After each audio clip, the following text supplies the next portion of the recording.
Por este programa han pasado cineastas, ex candidatos, ex autoridades, hemos tenido también escritores, gestores culturales. Ahora, sin embargo, tengo el gusto de compartir con todos ustedes que me encuentro con la primera autoridad en funciones, la primera autoridad que está cumpliendo con su mandato constitucional, que en esta oportunidad nos visita. Yo lo conozco hace aproximadamente unos 7 años, más o menos desde el 2019, cuando era aún candidato a diputado, cumplió 5 años como diputado, ahora está cumpliendo un nuevo mandato como senador. Me encuentro con el senador José Manuel Hormachea. ¿Cómo se encuentra, senador? Encantadísimo, pues felicitándote muchísimo por esta iniciativa. Realmente me encanta cómo has puesto el lugar que tienes para poder hacer este programa. De verdad es una oda a la bolivianidad, ¿no? Todo lo que tienes acá y me parece sensacional. Yo, como vos decías, te conozco hace muchos años, desde que éramos activistas. Mi paso por la Asamblea Legislativa también y el apoyo que hemos recibido tuyo ha sido realmente satisfactorio, ha sido realmente muy lindo para nosotros ver que un joven como tú tenga esas ganas de apoyar a la política boliviana, de apoyar a cada uno de nosotros y tener esa fe y esa esperanza de que varios jóvenes podamos formar parte de la Asamblea Legislativa y hacer un buen rol. Así que te agradezco, yo realmente feliz de ver cuánto has avanzado, cuánto has evolucionado, cuán bien te está yendo y realmente es un placer para mí estar contigo. Muchísimas gracias y precisamente quiero retroceder a esos años previos a donde usted decide ingresar a la política formal como autoridad, como candidato primero. ¿En qué momento es que usted dice es momento de luchar por mi país desde las calles? ¿En qué momento usted ingresa al activismo? A ver, es una historia bastante larga y empieza, yo creo, en la universidad.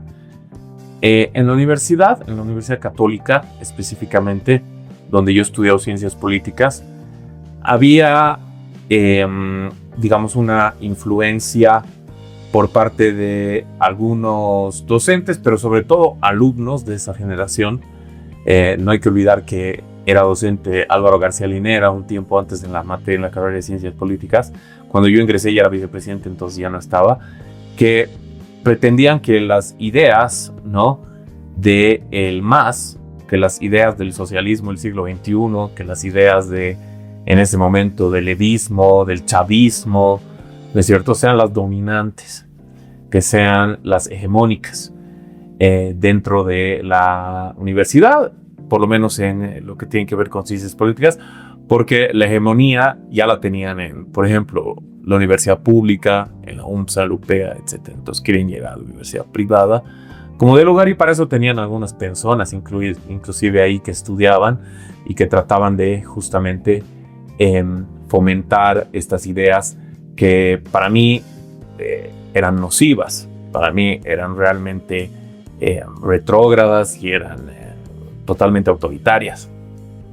Es así como con un grupo de amigos que éramos, creo, los menos, no los más, que no teníamos, no éramos, digamos, de izquierda radical, no éramos ni siquiera de izquierda, ¿no?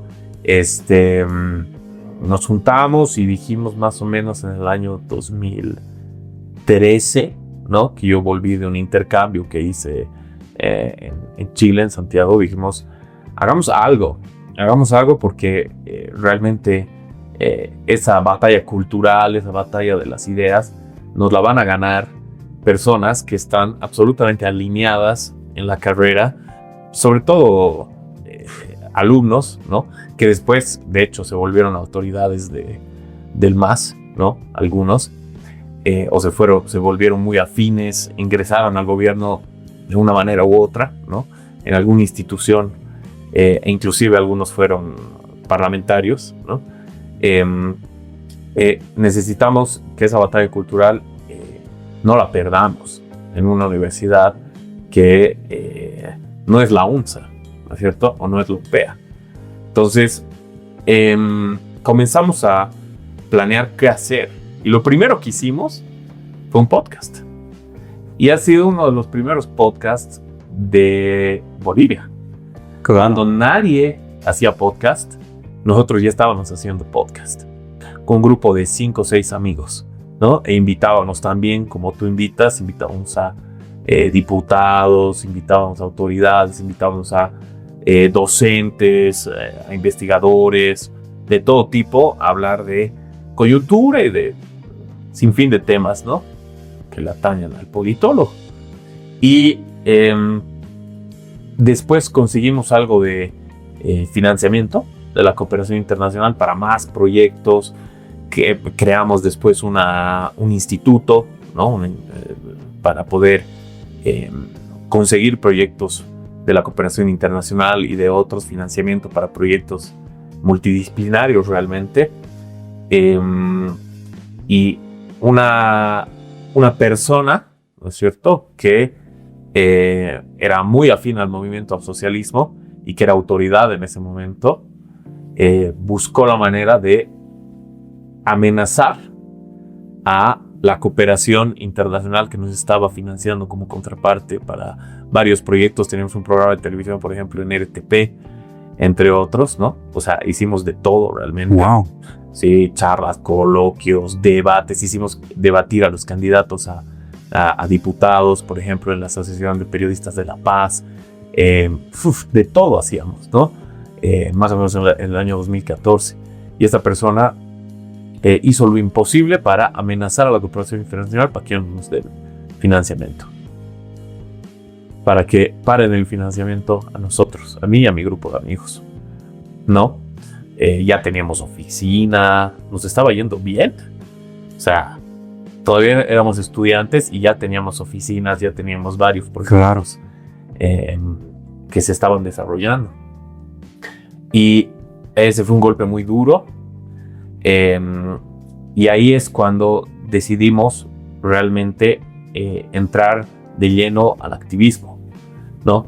Porque realmente no nos dejaban trabajar, realmente no nos dejaban, no permitían que la juventud en el occidente del país, que era donde más se necesitaba, porque en el oriente había y sigue habiendo muchas juventudes con ideas que se oponen a las del MAS, ideas democráticas, etc. Y en el occidente se necesitaba mucho eso y nosotros estábamos en esa vanguardia. Pero, claro, nosotros empezamos a ver que el problema fundamental era lo que estaba en ese momento proponiendo Evo Morales, que era la reelección indefinida, ¿no? Entonces nos dimos cuenta que era un peligro y decidimos ya empezar a marchar. Éramos 30, 40 chicos marchando por el Prado, por la avenida Vallivian, en contra de la reelección, y nadie nos daba bola, nadie lo notaba, nadie lo sentía como algo que podía afectar al país. ¿Por qué? Porque estábamos en auge económico. Exacto. La gente pensaba en su dinero, pensaba en que había mucho circulante, había dólares, había inversión, había de todo, ¿no? Entonces, y no gracias a Evo Morales, sino por, obviamente, el precio de las materias primas, de las commodities. Entonces, fue un momento muy duro porque nos ninguneaban, se hacían la burla de nosotros, ¿no es cierto?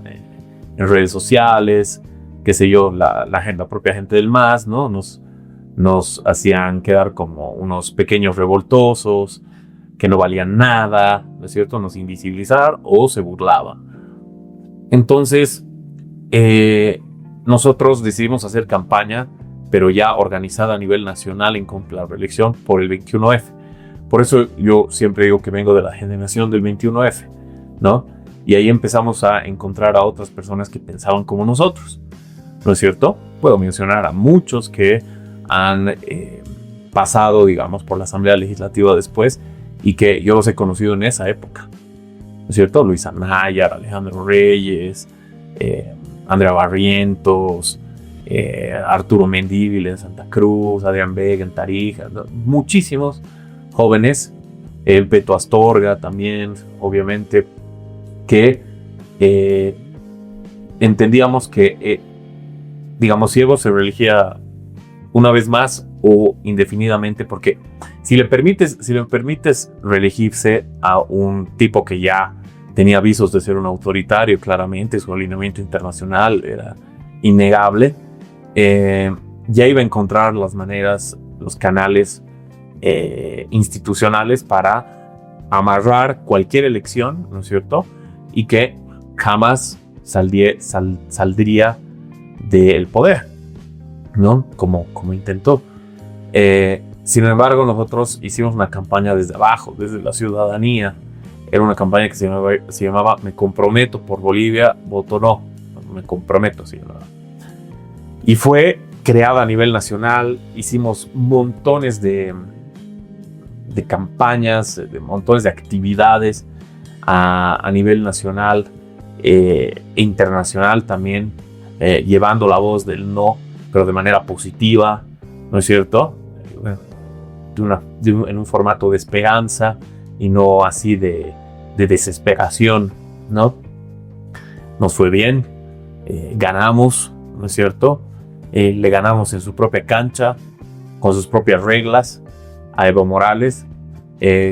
Alguna vez hemos calculado y más o menos son 200-1 de diferencia del financiamiento que tenía, obviamente con el aparato estatal, con los funcionarios públicos, con el dinero infinito, con la logística, Evo Morales, para el referéndum versus nosotros que éramos ciudadanos de a pie. Pero pegó mucho más nuestra campaña que lo que pegó la campaña por el sí, ¿no es cierto? Porque el sí tenía rostro, el no tenía rostro. Exacto. ¿No? Entonces, como no tenía rostro, todos se podían identificar.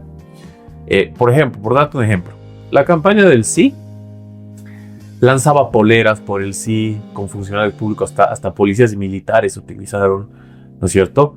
Y lanzaban poleras por el sí, ya, hermosas las poleras, todo. Nosotros no teníamos plata para hacer gorras, para hacer poleras del no. Entonces, lo que dijimos fue, compraremos un poco de pintura y haremos serigrafiado gratis. Buscamos en YouTube cómo se hace con madera el aparatito para serigrafiar y hacemos la prueba, ¿no? Con pintura y empezamos a serigrafiar y dijimos, bueno, haremos una convocatoria en distintas plazas, que la gente lleve su polera blanca, una polera blanca antigua, vieja, lo que tengan, y te las serigrafiamos gratis, ¿no?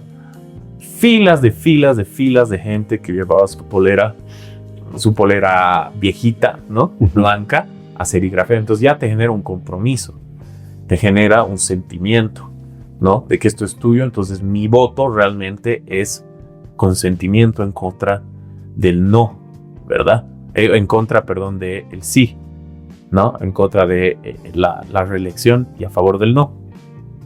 Otro ejemplo, empezamos a ver las campañas en ese momento digitales, digamos, en Bolivia, 2014, no estaban muy bien pensadas, elaboradas, no eran masivas.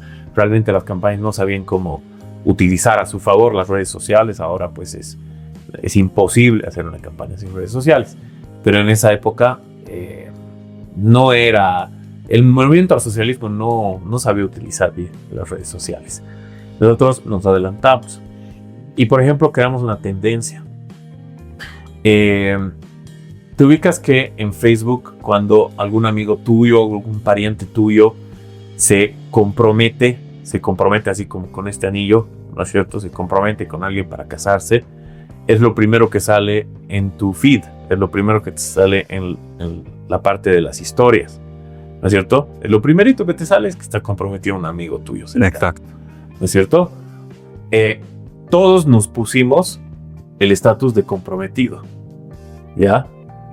Y pusimos ahí, digamos, José Manuel Ormachea se comprometió. Y abajo, me comprometí con Bolivia. Voto no, ¿cierto? Entonces se volvió así súper masivo y todo el mundo así empezó a poner me comprometí. Y era como para llamar la atención. Claro. Y decía, me comprometí con Bolivia. Y mejor que pagar publicidad también, ¿no? Se masificó la cuestión, ¿no? Fue muy, muy bonito. entre otras iniciativas, ¿no? Después, obviamente, ganó el no, pero Evo Morales siguió buscando maneras de poder reelegirse a pesar de haber perdido. Entonces continuábamos con las marchas, las movilizaciones. Yo viajé por muchas partes del mundo para poder llevar la bandera del no, para hacerle entender al mundo que Evo Morales estaba inhabilitado, que no podía ser candidato, no podía postularse nunca más. Fui a Europa, a Estados Unidos, a casi toda América, a nuestra región, para asistir a distintas charlas para hacerle comprender a la gente que él no tenía derecho a hacer esto. Y lo hizo a través del Tribunal Constitucional y después a través del Tribunal Electoral. Pero ahí, por ejemplo, cuando lo habilitaron, estuvimos una semana, 10 días, algo así, en carpas, ahí en la puerta del Tribunal Electoral, con muchos jóvenes, ¿no? Con protestas masivas en la Plaza Baroa en contra de la reelección. Yo hasta me crucifiqué con otros jóvenes, con Beto Astorga y otros. Hay imágenes de eso muy épicas. Y bueno, igual se postuló, igual se repostuló y dijimos, wow, parece que no hay esperanza, ¿no? Y es ahí donde, cuando ya todo parecía perdido, bueno, yo en primer lugar me voy un tiempo a Estados Unidos a hacer un curso rapidito en Georgetown de unos meses. Vuelvo, seguía con el activismo un poco porque fui a donde Almagro, por ejemplo, a la OEA, a hablar sobre el tema de la reelección para indicarle de que esto no podía pasar y de que nos tenía que apoyar, nos tenía que colaborar. Él estaba completamente consciente de eso, ¿no es cierto? Y como que al final nos apoyó, ¿no? En todo caso, acabó ese tiempo que estuve en Estados Unidos, volví y muy poco tiempo después, Carlos Mesa empieza a ganar notoriedad, sobre todo por dos asuntos. El primero, por la demanda marítima, ¿no es cierto? Donde tiene un rol muy bueno, ¿no? A pesar de que hemos perdido todo, su defensa fue magistral, y sobre todo con ese periodista chileno. Exacto. ¿No? Y con ese periodista chileno, donde en términos futbolísticos, porque estamos en el Mundial, le da una goleada, pero increíble. Y ahí ya se empieza a hablar y ya se empieza a ver en encuestas que era un potencial candidato que derrotaría a Evo Morales. Y obviamente otros candidatos en ese momento no hubiesen derrotado a Evo Morales. Solo él hubiera derrotado a Evo Morales, y es lo que decían las encuestas. ¿Por qué? Porque, claro, él era un actor institucional que estaba en contra de la reelección, y lo dijo en una entrevista ahí en la Plaza Murillo, ¿no es cierto? Mientras era vocero de la causa marítima. Tenés que ser muy valiente para hacer eso. Exacto. Cosa que otros no hicieron, ¿no? Siendo voceros. Entonces, o siendo parte crucial, digamos, del asunto. Ex autoridades de todo tipo. Y él lo hizo.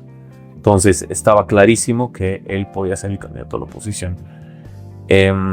Yo estaba en Praga, en República Checa, hablando sobre el tema de la inconstitucionalidad de la reelección de Evo Morales, cuando nos enteramos con otros bolivianos con los que fuimos al Foro 2000, hablar de este tema, de que Carlos Mesa iba a ser candidato a la presidencia.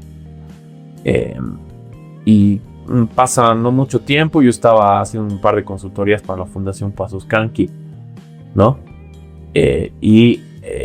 Me llama Carlos Mesa y me dice, bueno, como sabrás, voy a ser candidato a la presidencia, entonces necesito a jóvenes que me ayuden. ¿Me quieres ayudar? A armar la organización política, la candidatura, etc. Yo digo, con todo gusto. Y es más,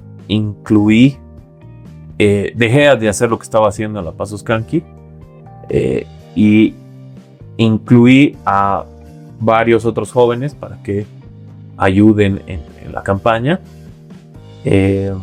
Empezamos a trabajar en la campaña y sobre todo en la parte de las redes sociales, porque habían visto pues el trabajo que habíamos hecho con Me Comprometo, ¿no? Entonces comenzamos y al principio estábamos completamente abocados a redes sociales hasta que me invitan formalmente a postularme a ser candidato, porque tú tenías que entrar a tu hoja de vida, responder unas cuantas preguntas, ¿no? ¿Por qué deberías ser candidato? ¿Por qué consideras que deberías ser candidato? Y bueno, se aprobó, digamos, esa solicitud, pero la invitación estaba ahí, ¿no? Y obviamente estaban muy contentos mi familia, amigos míos, conocidos, obviamente todo el equipo de que pueda ser candidato. En la elección 2019, que nos la robaron, ¿no? Gané, o sea, entré, y en la 2020 también, ¿no? Y es ahí como entro de diputado suplente. En las dos iba a ser diputado suplente, ¿no? Estaba de candidato a diputado suplente. Y entré. Comunidad Ciudadana en su momento fue el último dique de contención para que no se produzca una nueva embestida autoritaria por parte de Arce Catacora. Resistimos mucho en la asamblea, denunciamos lo que había que denunciar, se denunciaron montones de irregularidades del gobierno de Luis Arce, por las cuales muchos de ese gobierno están pagando en este momento. Y Carlos Mesa decide, ya finalizando la gestión, de que no iba a ser candidato, y nos dice, o que no iba a ser candidato nuevamente, y nos dice, cualquiera de ustedes puede ir con quien guste. Esta carta libre prácticamente. Carta libre. Pueden ir con Tuto, pueden ir con Rodrigo Paz, pueden ir con Manfred, pueden ir con Samuel. Andrónico. Yo creo que no le hubiera gustado si cualquiera hubiera ido con Andrew. Es más, pero creo que había un par ahí por ahí que fueron con Anúmetro, pero no salieron electos, ¿no? La inmensa mayoría fueron o con Rodrigo, con Tuto, con Samuel o con Manfred, ¿no? Y de los cuales terminamos siendo electos, si no me equivoco, de 104 que formábamos parte de Comunidad Ciudadana, entre titulares, suplentes, diputados, senadores, supraestatales, todo. Creo que somos 10 o 11 que hemos vuelto, digamos, a la Asamblea Legislativa, ¿no? Que hemos terminado siendo electos. Carlos Alarcón, la mayoría se fueron con Samuel, algunos están con Rodrigo, muy pocos, creo que uno o dos, y el resto con Tuto. Porque entiendo que fue una idea de Samuel querer absorber al menos la mayor parte de lo que fue Comunidad Ciudadana también, ¿no? Sí, invitó a varios, no a todos, ¿no? Claro. Y varios también optamos por Tuto, ¿no? O sea, nos cruzaron invitaciones de todo lado para formar parte de candidaturas variopintas, ¿no es cierto? Sin embargo, el compromiso que yo personalmente asumí con Tuto fue 2 días después, se dio 2 días después o 3, digamos, de que Carlos decidió no ser candidato, ¿no? Y desde ahí ya me convenció, por supuesto, la idea de ir con Tuto. Es una persona a la que yo he admirado toda la vida, ¿no? Es más, yo le digo al Tuto siempre, el momento en el que realmente me empezó a interesar la política, no por una cosa analítica, sino intuitiva, fue cuando yo era muy chiquitito, y lo escuché en el año 2001 dar su primer discurso como presidente, al Tuto. Y me gustó su elocuencia, que era un tipo fresco, joven. O sea, me llamó la atención y desde ahí me empezó a llamar la atención la política bastante. Entonces siempre se lo recuerdo, ¿no? Y a partir de ahí ya podía haber sido diputado, podía haber sido uninominal, podía haber sido plurinominal, suplente de nuevo, supra, lo que sea, esperaba la subnacional, lo que sea, pero yo ya estaba comprometido con el proyecto del LIBE, ¿no? Es ahí, después de, digamos, varias semanas de acomodar dónde iba a ir quién, que me llama Lucho Vázquez, ¿no? Y me invita a ser senador por la paz. Y claro, yo lo acepto, obviamente diciéndole, es un reto fuerte, porque en ese momento las encuestas daban a Samuel como un ganador, pero casi que imbatible en La Paz. Y nosotros estábamos en algunas encuestas con el primer senador adentro seguro, y en otras encuestas sin ningún senador. Era más probable que gane Samuel 2 senadores, ¿no es cierto? Pero a la medida que empezó la campaña, ya nos fuimos dando cuenta que las encuestas eran una cháchara. Las públicas, las nuestras, eran mucho más precisas. Nosotros sabíamos que íbamos a ir a segunda vuelta con Rodrigo, ya en unas encuestas previas, ¿no? Tal vez una semana una semana antes, digamos. Y sabíamos que Samuel no iba a ir a segunda vuelta, ¿no? Y que eso estaba inflado, ¿no? Y que no había que darle mucha pelota, ¿no? Estaban utilizando en unidad este tema de les hemos ganado 1-0, 2-0, 3-0, 6-0 en encuestas, pero no hemos afectado en lo más mínimo, porque nosotros sabíamos que íbamos a llegar a segunda vuelta, ¿no? No sabíamos si con Andrónico o con Rodrigo Paz al principio. Después ya fue quedando cada vez más claro que iba a ser con Rodrigo Paz. Y por ejemplo, ya sonaba su nombre fuerte en esta aplicación de apuestas que se llama. No me acuerdo. No, pero sí. No es Kalshi, no es Bet365, es la aplicación de apuestas. Exacto. ¿No? Y ahí ya estaba empezando a verse con mayor claridad quién iba a ser el rival, ¿no? Y dicho y hecho. En todo caso, también el crecimiento de Rodrigo en La Paz era preocupante, por supuesto. Y por eso le dimos todo en la campaña para la senaduría, a pesar de que yo realmente no necesitaba tanto hacer campaña, porque, o sea, no era un nominal, simplemente era candidato a senador. Pero yo entendía que podía aportar, que podía apoyar, tomando en cuenta la trayectoria que tenía, para que una mayor cantidad de paseños que conocían nuestro trabajo le den su confianza a Tuto, ¿no?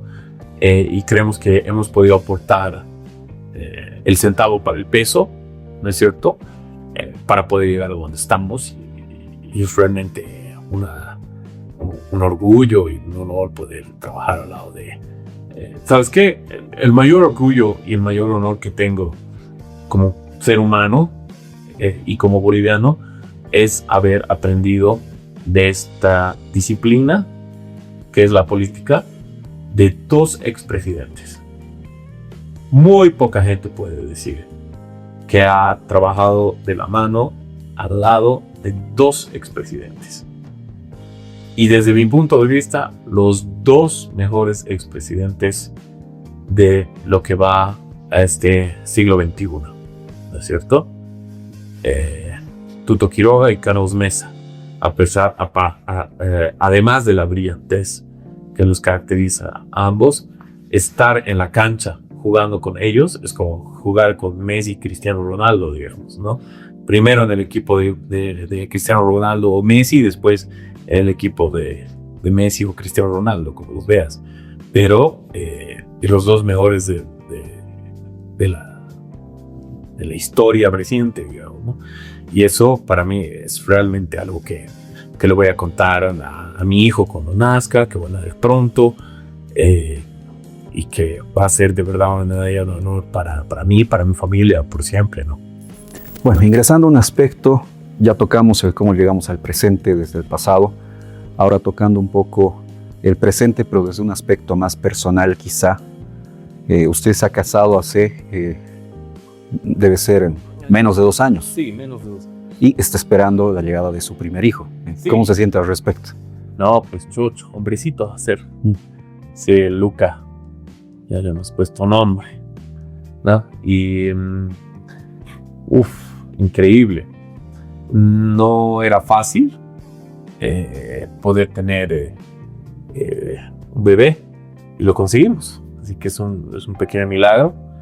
Estoy muy feliz de poder experimentar ese aspecto de la vida, que claramente no siempre es fácil, siempre se requiere de mucho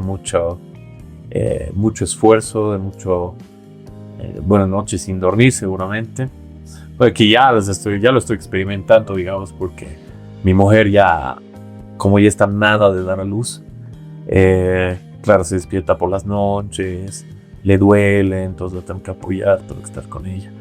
Pero feliz, no, y además feliz porque mi hijo va a nacer en democracia, ¿no? Yo pensaba que tal vez mi descendencia no iba a nacer en democracia. Hacia eso estábamos yendo, ¿no? Y estábamos luchando para que no pase, resistiendo para que no pase.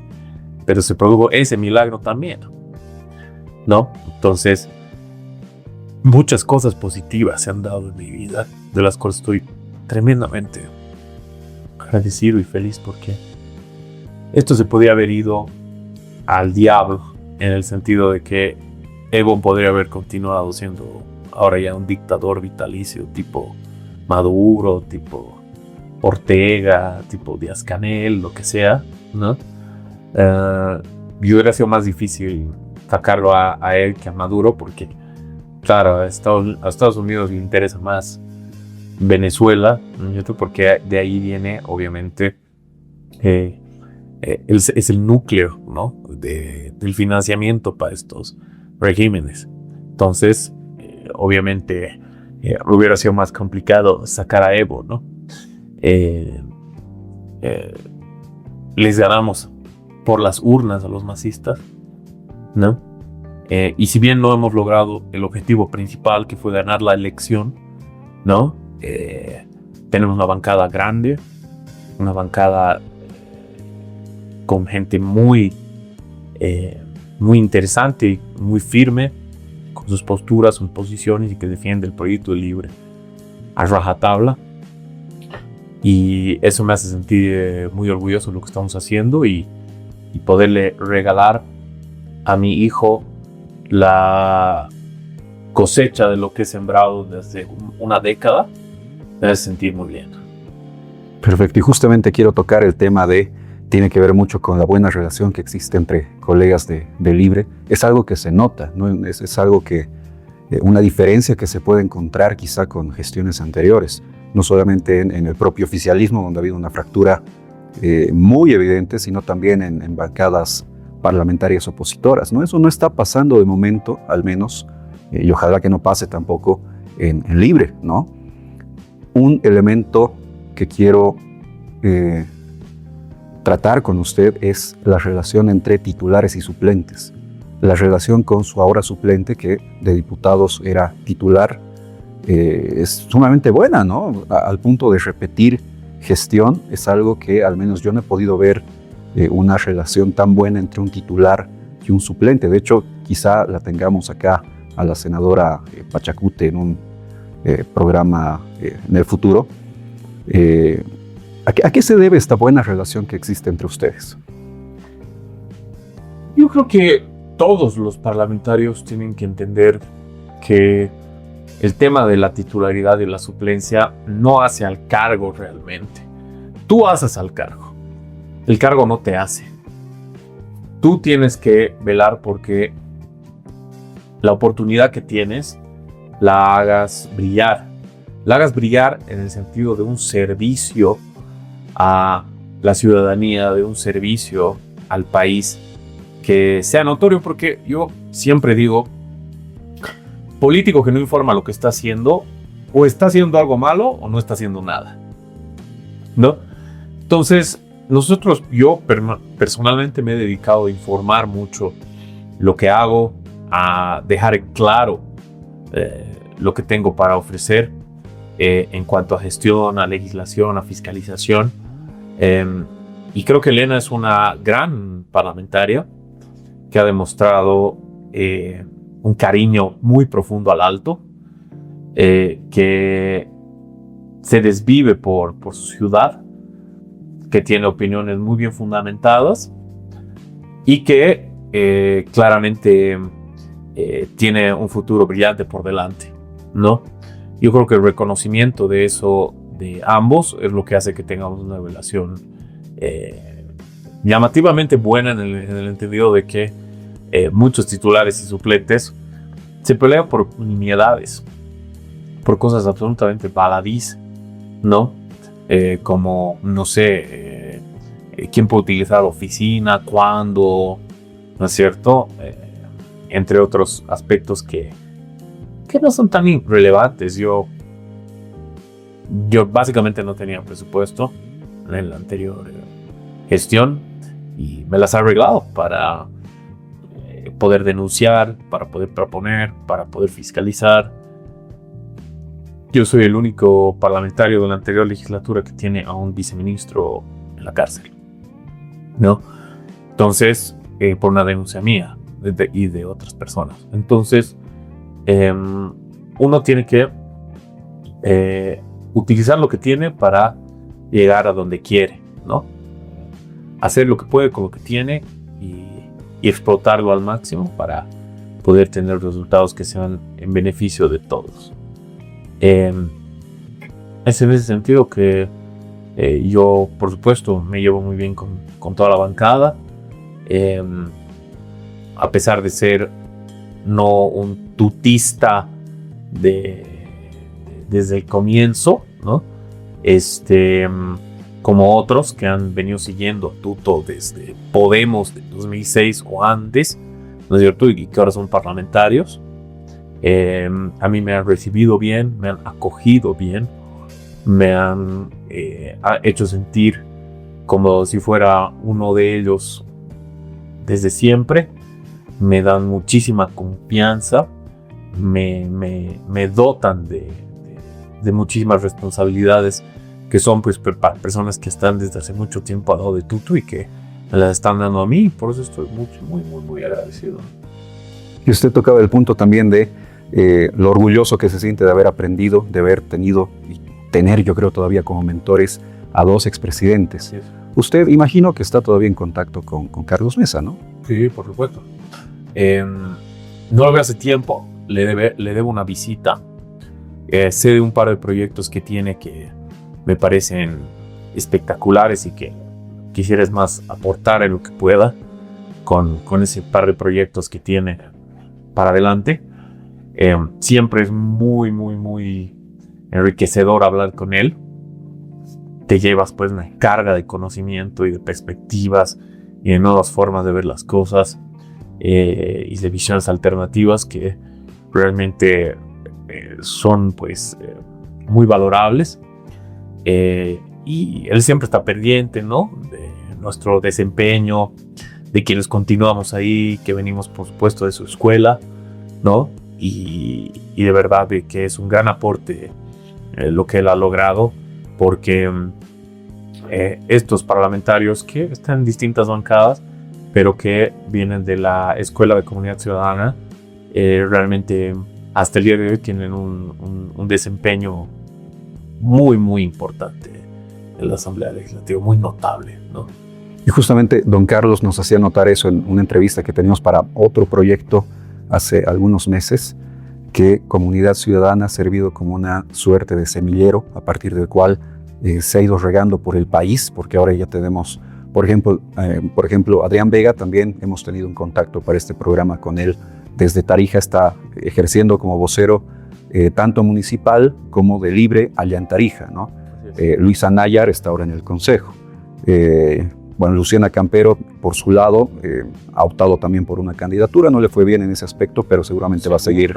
Claro que sí, claro que sí, y seguramente va a seguir intentando en este u otros espacios, y muchas otras figuras de comunidad que están todavía en vigencia política y que tienen bastante futuro, ¿no? Lisa Claros, por ejemplo, colega, diputada de Libre. Así es. Y también los diputados que están y senadores que forman parte de Unidad, no Unidad Nacional, sino Alianza Unidad ahora, ¿no?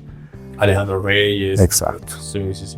No, definitivamente ha sido una cantera, ¿no?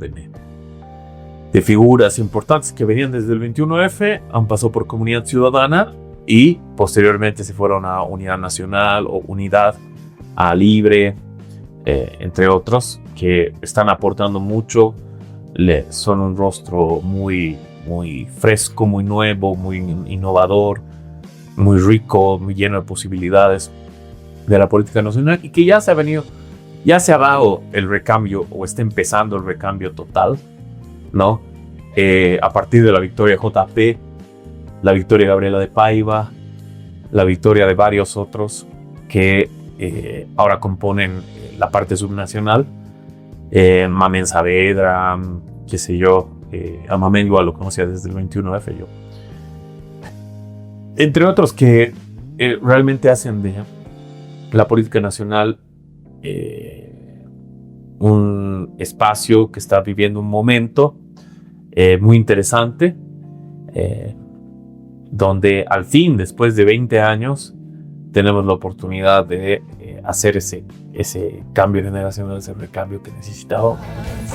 Ahora, usted es senador por La Paz, es una autoridad por nuestro departamento, y ya estamos próximos al 16 de julio. Esta próxima semana ya vamos a estar con los festejos fuertes, que de hecho ya iniciaron, ¿no? Usted ha formado parte quizá de estas ofrendas florales que se han visto, o cómo piensa homenajear usted a nuestra ciudad.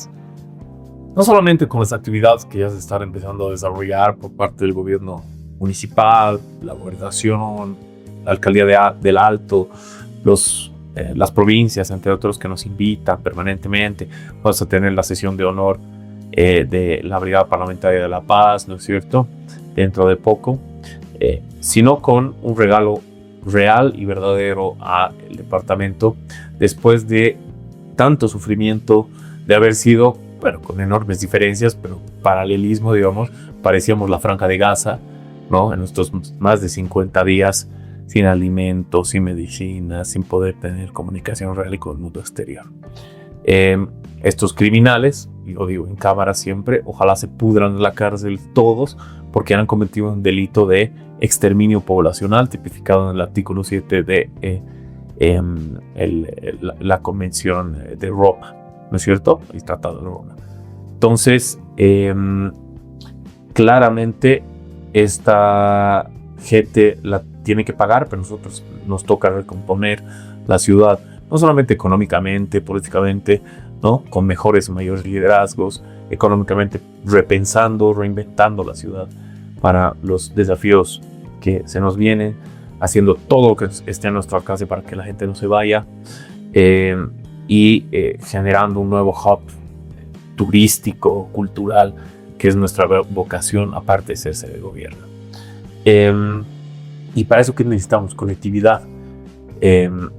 tengo el agrado y el orgullo de decirle a las paseñas, los paseños, que después de 4 años de lucha incesante, de una lucha realmente sin cuartel, que hemos desatado legislativamente para que se incorpore a la red vial fundamental de nuestro país a el tramo carretero Río Abajo Quillacollo, que nos va a llevar a los paseños citadinos de la ciudad de La Paz a Cochabamba, al departamento, en 3 horas y media, está a punto de volverse una realidad.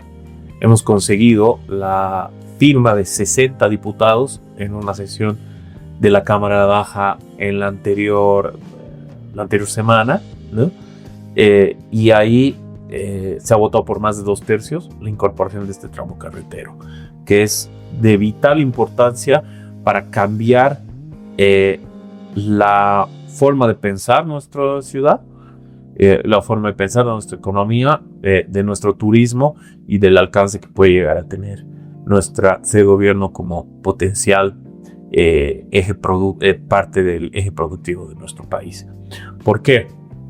Porque se va a incorporar a la red vial fundamental y eso va a tener un compromiso económico con el nivel central del Estado, donde la ABC ya puede sacar parte de dinero del TGN, del Tesoro General de la Nación, del erario público, para justamente plasmar, generar una carretera que va a cambiar el paisaje del eje troncal de nuestro país, ¿no? Está bien, necesitamos tener más de una salida. La doble vía La Paz-Oruro es importantísima, va a seguir siendo la salida más importante. Sin embargo, las paseñas y los paseños de la ciudad de La Paz también necesitan otra salida, y que obviamente el movimiento al socialismo se ha empecinado en que tengamos una sola salida, justamente, ¿sabes para qué? Para que, si es que salen del poder, puedan lograr este tema que han hecho de los 50 días y que nos quedemos completamente cercados y encerrados. Ese era su objetivo. Si tenemos 2 vías, le va a ser mucho más difícil al gobierno cercar al MAS y al levismo, ¿no es cierto? Y a Argollo y a Salazar, que menos mal ya está prendido, cercar y dejar y asfixiarnos como departamento y como ciudad, ¿no es cierto? Y desde ahí se puede ya, digamos, pensar y proyectar una visión hacia adelante de la ciudad muy innovadora. Hay lugar para hacer un aeropuerto ahí abajo. Se puede hacer un aeropuerto. Las urbanizaciones que se pueden generar allá es infinito, infinitas las posibilidades, ¿no es cierto? La parte agrícola se puede desarrollar de una mejor manera. Se puede conectar mejor la venta de frutas, de verduras hacia Cochabamba, y también de Cochabamba el eje troncal hacia La Paz. En serio que ese es el futuro, la proyección que tenemos. Tenemos que hacer una marcha hacia Río Abajo, Valencia, Carreras, no solamente la marcha al norte, que es importante para el departamento, pero la ciudad tiene que tener una marcha hacia Río Abajo, ¿no? Huachilla tiene un potencial enorme, un clima espectacular, turísticamente es muy, muy rentable, entonces es un gran aporte que le estamos haciendo a La Paz. El financiamiento lo tenemos que conseguir, ojalá a través de cooperación internacional o una alianza público-privada, que esperemos que se vaya a dar. Estos son hechos, no dichos.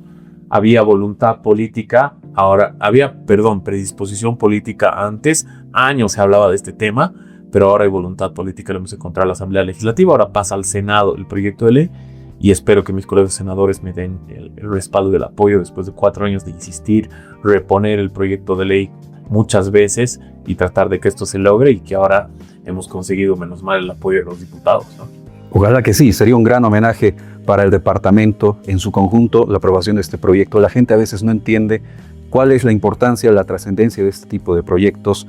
En un momento más nos lo va a recalcar el senador, pero quienes hemos podido ver de cerca este tipo de proyectos sabemos la importancia, la trascendencia de lo que esto significa para la conectividad del departamento y para el acceso a otro tipo de potencial territorio al cual podemos crecer justamente, como Río Abajo. Aquí ha estado el exalcalde Iván Arias, ha coincidido con otro invitado que tuvimos también, el ex candidato Ricardo Cuevas. Ellos destacan la importancia de crecer hacia el norte, y ahora usted nos está trayendo además la posibilidad de crecer hacia Río Abajo, ¿no? Hacia todo ese sector. Le pido que le reitere a la gente, por favor, por qué es importante que un tramo carretero sea incorporado a la red vial fundamental, y en particular este tramo que es Río Abajo Quillacollo, ¿verdad? Paseños. Esto lo digo desde una manera de entender muy sencilla, muy elemental. No existe sede de gobierno del mundo que tenga solo una salida.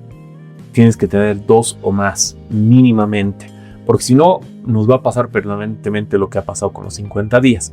Y nos van a tener asfixiados, bloqueados y absolutamente,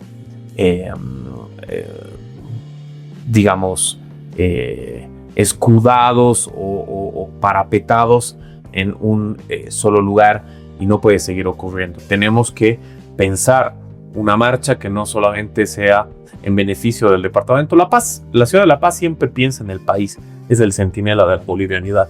Tenemos que pensar también en nosotros mismos, pensar en el desarrollo y crecimiento de la ciudad, más allá de ser, muchos ser funcionarios públicos y depender muchísimo del Estado central.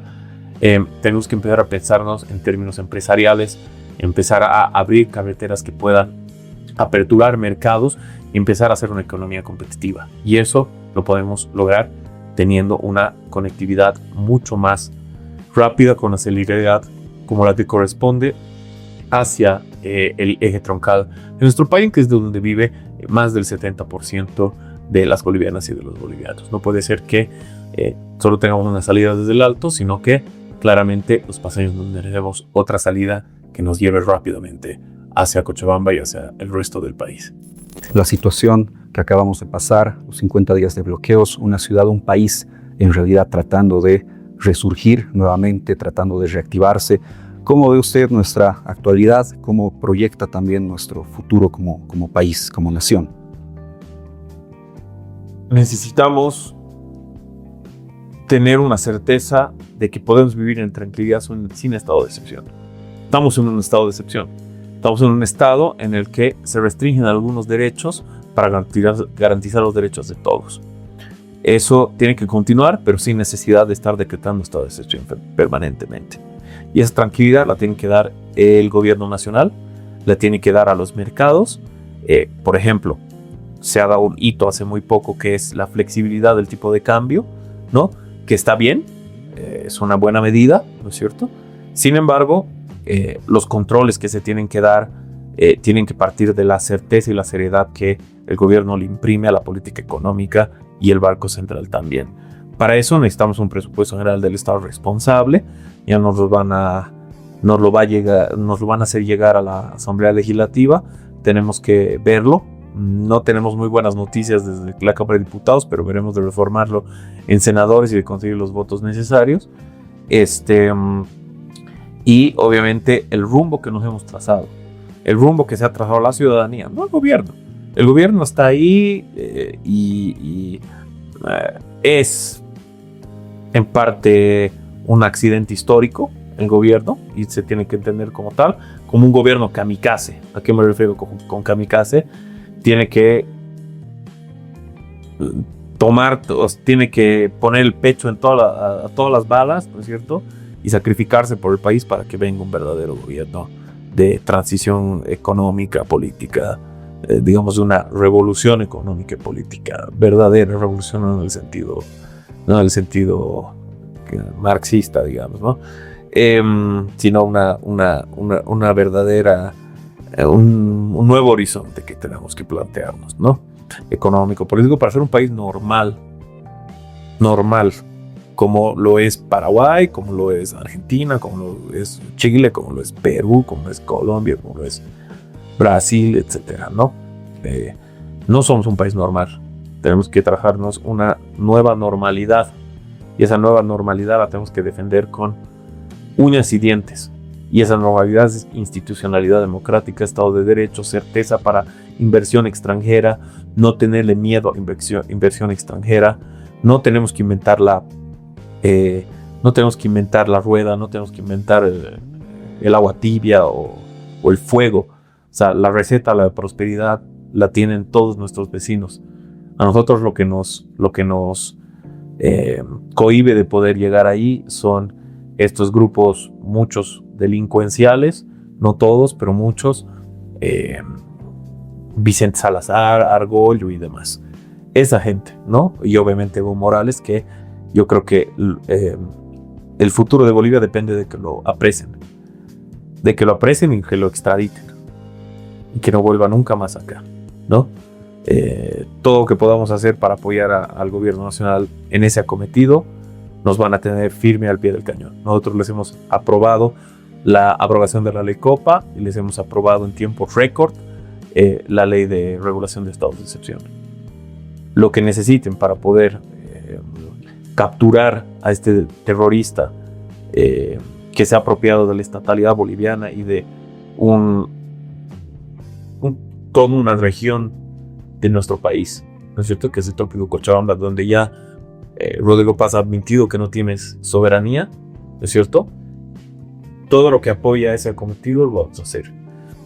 Vamos a criticar lo que haya que criticar, porque nosotros no solamente somos la oposición, somos el gobierno en espera, ¿no es cierto?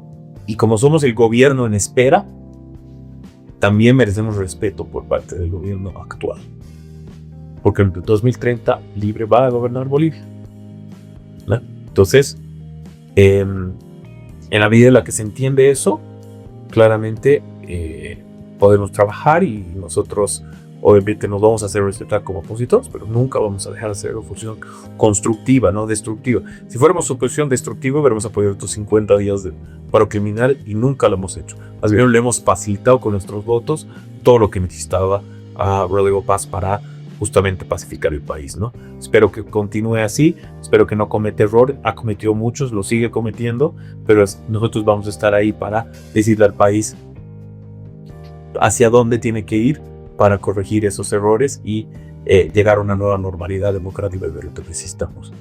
Senador, hay un montón de cosas de las cuales podríamos conversar. Hay mucho por descubrir detrás de la personalidad misma, más allá del cargo.